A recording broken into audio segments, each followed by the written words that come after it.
আমার নাম আমি পড়ি বেবিতে। আমার শাখা গোলাপ।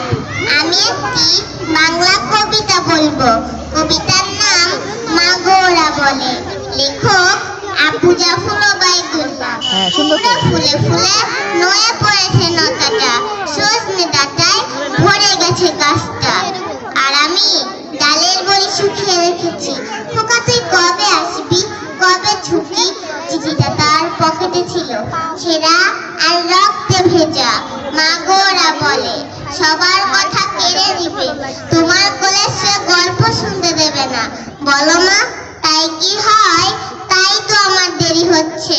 তোমার জন্য কথা ছুঁয়ে নিয়ে কবেই না বাড়ি ফিরবো।